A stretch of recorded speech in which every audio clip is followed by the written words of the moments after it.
Before we begin, a note: this episode deals with real violence, including the massacre of women and children and the life of a woman who survived it. Nothing here is fictional. Welcome to Deleted Histories. Let's talk about a name you've probably never heard of. Mochi, which means buffalo calf woman, the Cheyenne girl who saw her mother shot in the face during a massacre and then stabbed a soldier to death before escaping into the plains. She didn't cry, she didn't beg, she picked up a knife. And from that moment on, she became something else, a warrior, the kind America didn't want history to remember. She was born around 1841, near what's now Yellowstone, Wyoming. Her world was one of cycles, of buffalo herds moving across the plains, of seasonal camps, of ceremonies that marked the passage from childhood to adulthood. As a girl, she learned the essential skills of Cheyenne womanhood. She tanned hides until they were soft as cloth. She cooked over open fires. She beaded intricate designs that told stories in colour and thread. And when her first blood came, the women of her camp guided her through the sacred rites of menstruation, teaching her that she carried within her body the power of generations. Marriage came early. She was given to a Cheyenne man, as was tradition. In those years, her life would have been defined by the teepee, by family, by the rhythm of domestic duties. She was not expected to carry a weapon. She was not expected to fight. But history had other plans. We move now to Colorado, 1864. The American Civil War is tearing the country apart. North versus South. Brother against brother. But far from those battlefields, another war is unfolding.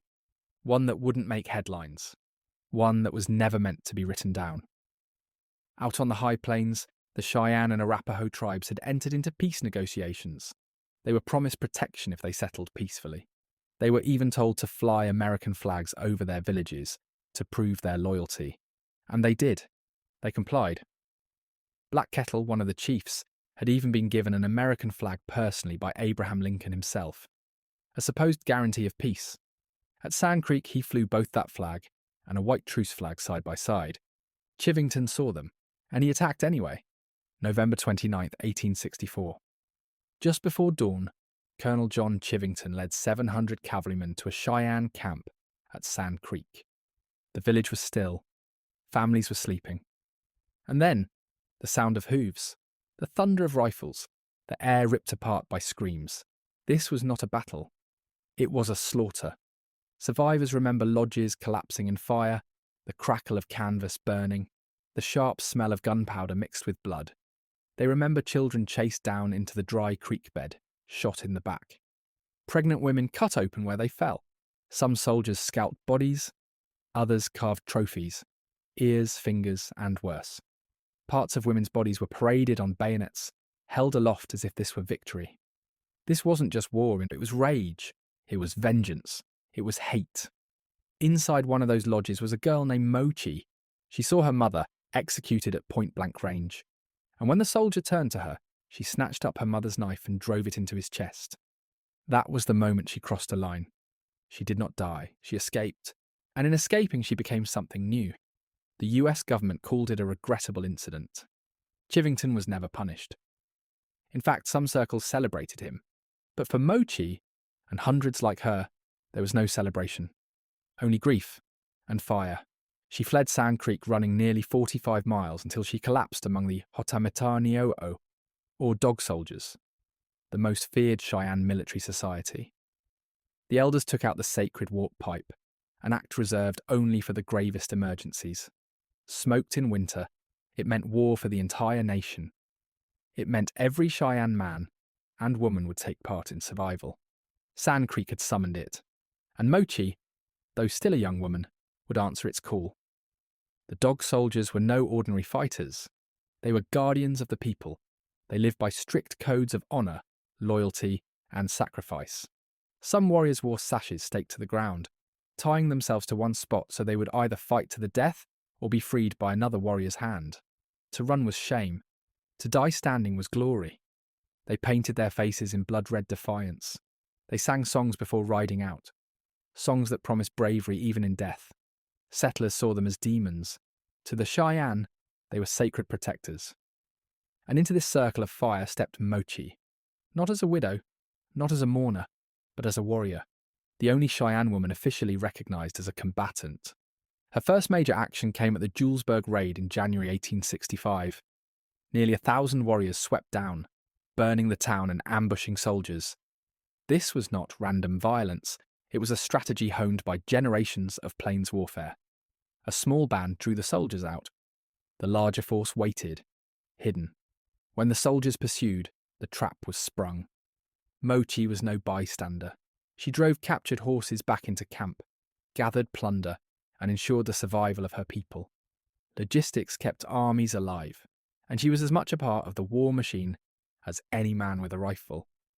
It was here she bonded with Medicine Water, her future husband, her comrade, her partner in defiance. In the weeks that followed, war parties struck across the frontier.